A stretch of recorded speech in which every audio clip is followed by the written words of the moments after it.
C'est pour moi un réel plaisir de vous retrouver à ce rendez-vous de l'information. Nous émettons en direct depuis la Fondation Espace Afrique de Golo-Djibé. Voici le sommaire de cette édition, cérémonie officielle du lancement de la télévision numérique terrestre TNT au Bénin ce matin à Abomey-Calavi. Vous suivrez le compte-rendu dans ce journal. La traversée de l'échangeur de Godomé par la piste cyclable relève d'un parcours de combattant pour les usagers de ce tronçon. Plusieurs mois après la visite d'une délégation du gouvernement, rien n'a bougé.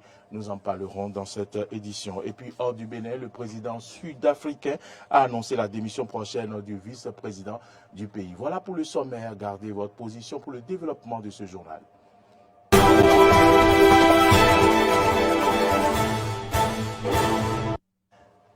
Merci à toutes et à tous pour l'attention. Bienvenue dans ce journal. Je vous l'annonçais en titre, le Bénin vient de franchir le cap de la télévision numérique terrestre. La cérémonie officielle à cet effet s'est déroulée ce matin à Abomey-Calavi en présence des responsables des télévisions, d'autres personnalités politico-administratives et de la ministre du numérique et de la digitalisation. Suivons ici le compte rendu de Frédéric Espoir. Ce vendredi 17 février 2023 est un jour mémorable dans l'histoire de l'audiovisuel béninois car il consacre officiellement l'avènement de la TNT, la télévision numérique terrestre. La cérémonie à cet effet a réuni les acteurs de la télévision au Bénin à divers niveaux, mais aussi des autorités politico-administratives. La TNT se veut une évolution de la technique de diffusion et de réception des programmes télévisés qui va réorganiser le paysage audiovisuel de notre pays. Avec la télévision numérique terrestre, vous pourrez désormais, avec une antenne unique, capter une fréquence qui comporte plusieurs chaînes de télévision grâce à la technologie du multiplexage. Donc c'est un gros avantage pour le téléspectateur. Deuxième avantage, lorsque vous avez fini de capter plusieurs chaînes à la fois, ces chaînes sont de très bonne qualité. Je dirais que l'image est un peu comme du DVD et le son, c'est du son très audible avec toutes les fréquences présentes et un très bon confort d'écoute. Maintenant, sur le volet, je dis institutionnel, le fait de pouvoir faire du multiplexage fait que les anciennes chaînes qui diffusaient en analogique vont libérer ces fréquences qu'elles utilisaient. Au total, 16 chaînes de télévision, dont Eden TV, sont présentes sur ce bouquet de TNT du Bénin. Et ce lancement a été, pour le ministre, une occasion de s'adresser aux responsables des chaînes de télévision. Chers éditeurs, le passage à la TNT offre l'opportunité d'une diffusion terrestre nationale, tout en allégeant les charges liées aux investissements nécessaires pour une couverture nationale individuelle en tant que chaîne d'édition. Vous pouvez donc confier ce volet de vos activités actuelles avec la diffusion analogique à l'opérateur de diffusion nationale et ainsi vous focaliser à travailler avec les producteurs de contenu pour proposer de nouveaux contenus éducatifs, culturels, informatifs et de divertissement avec une meilleure qualité visuelle et sonore. Je ne doute pas que les chefs d'entreprise que vous êtes sauront tirer le plein potentiel du passage à la TNT pour développer vos entreprises de médias et offrir aux populations une expérience télévisuelle de qualité. Au-delà de ce lancement, l'industrie qui vient ainsi d'être ouverte appelle à l'union des forces. C'est le lieu de démontrer qu'il est important d'asseoir un partenariat public-privé intelligent pour permettre à ce que cette industrie réussisse à fond et que ce soit la vitrine de notre nation. À rappeler que pour jouir de ce mode de réception des programmes télévisés, le téléspectateur doit disposer d'un décodeur TNT sans abonnement. L'ONG Action de solidarité, avec l'appui de ses partenaires allemands, a mis à disposition du collège d'enseignement général 1 de Golo-Djibé 2 modules de 4 salles chacun, 16 cabines de toilettes et 12 douches, ainsi qu'un château d'eau d'un coût global de 87 974 380 francs CFA. Ces joyaux ont été réceptionnés hier au ce G1 de Gloudigbe en présence du maire de la commune d'Abomey-Calavi et d'autres autorités de la dite commune. Suivant le président de l'ONG Action de Solidarité, le représentant des élèves et le maire Angelo Évariste Amandine. Nous avons souhaité créer pour les enfants un lieu d'accueil confortable, convivial, ouvert, lumineux, qui donne envie de venir et d'apprendre grâce à ces joyaux. Et quand je regarde ces bâtiments, je crois que nous avons atteint notre objectif. Ces joyaux sont le symbole de notre dynamisme dans l'aboutissement des objectifs du développement durable, ODD, ainsi que dans le programme d'action du gouvernement. Je veux ici rappeler que ce projet représente un coût global de 87 974 380 francs CFA. Au passage, je remercie Pablo et Elisa, nos deux volontaires, qui ont sensibilisé et accompagné les élèves du CG à avoir maintenant un respect pour l'environnement dans un état sain, ainsi que la connaissance de la gestion et la répartition des déchets dans de différentes poubelles. Comme Molière l'aurait dit dans le bourgeois gentilhomme, la belle chose que de savoir quelque chose. Je devine déjà que bon nombre d'entre nous n'attendent que le moment propice pour envahir l'heure de joie.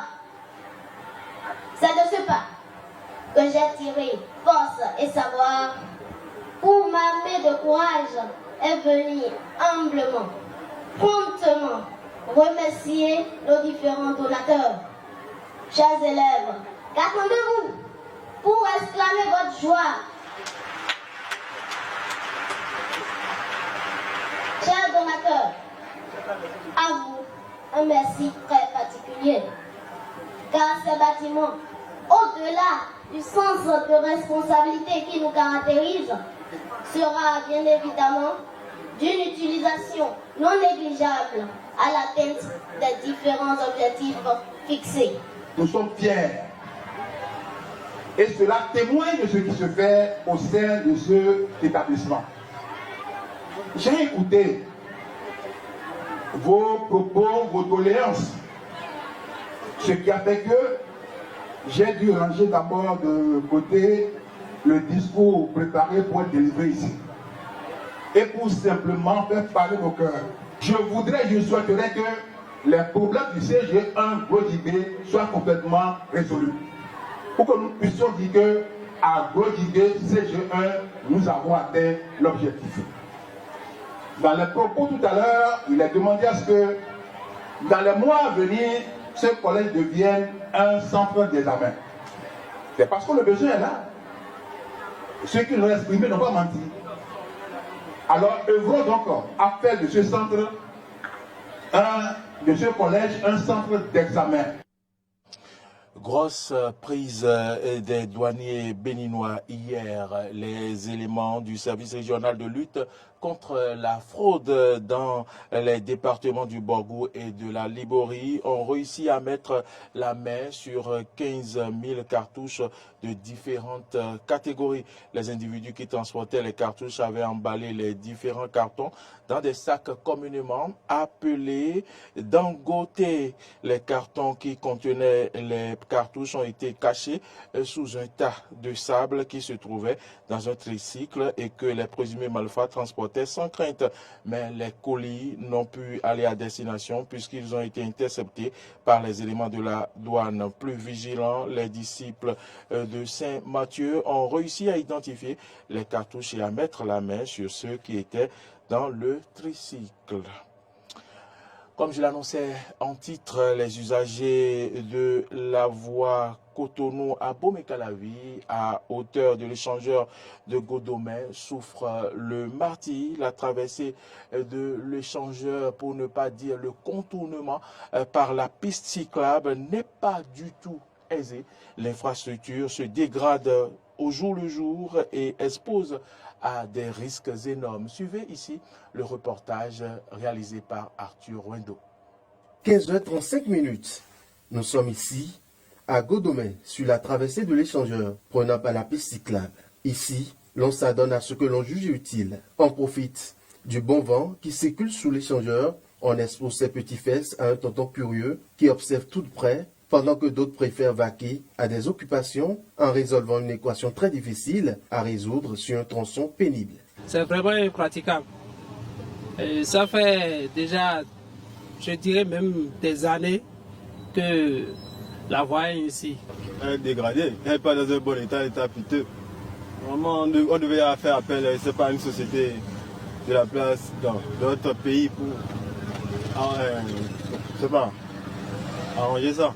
Les usagers de la piste cyclable de l'échangeur de Godomè ne peuvent pas attendre mieux du ministre Evéré Romain. Nous lançons vraiment un appel aux autorités compétentes de venir voir l'état de la voie et de nous aider, nous les riverains de la zone, pour que les choses aillent, et pour que les citoyens puissent avoir accès librement à cette voie-là. Déjà, je pense que déjà ils pratiquent cette voie. Il y a certains dirigeants qui habitent à Calavi, donc ils vont forcément prendre par ici. Et non, ils doivent constater que la route n'est pas en bon état. Piste dégradée, pavée affaissée. Au guidon, les usagers roulent tantôt à droite, tantôt à gauche, pour éviter les nids de poules et les bosses. Jusqu'à quand vont-ils vivre ce calvaire? Nous comptons quand même sur la promptitude du gouvernement pour sauver les populations. Dans la perspective de la réforme des médias proposée par le chef de l'État, l'Union des professionnels des médias, UPMB, et le Conseil national du patronat de la presse et de l'audiovisuel, CNPA Bénin, réunis au sein de l'Assemblée spéciale, lancent un appel aux professionnels des médias pour l'harmonisation et la synthèse des idées. Elle demande dans ce sens de faire parvenir au secrétariat de l'UPMB le 20 février 2023 au plus tard leurs propositions.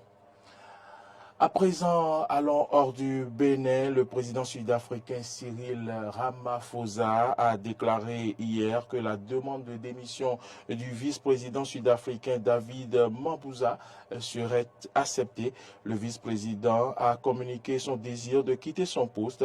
Sa demande est maintenant en cours de réalisation, a déclaré le président Ramaphosa lors de son discours devant le Parlement national en concluant le débat sur le message annuel sur la situation dans le pays. La démission de Mabuza est prévue dans le cadre d'un remaniement du gouvernement sud-africain qui pourrait avoir lieu déjà la fin de la semaine prochaine.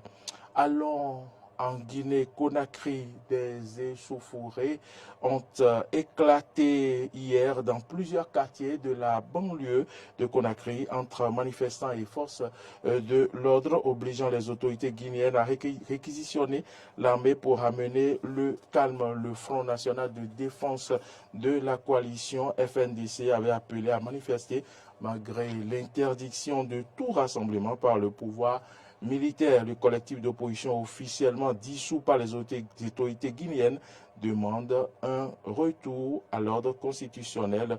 Selon son bilan, ces violences ont coûté la vie à 2 jeunes personnes. Madame, Monsieur, c'est ici que prend fin cette édition. Merci à toutes et à tous de l'avoir suivi. Merci aussi d'être en notre compagnie, de rester en notre compagnie pour le week-end. Merci de votre fidélité. N'oubliez pas de nous suivre à travers nos différentes plateformes, Facebook, Twitter, YouTube, mais également à télécharger notre application IdenTV Diaspora FM sur Play Store ou App Store. Merci. Bonsoir et bon week-end à toutes et à tous.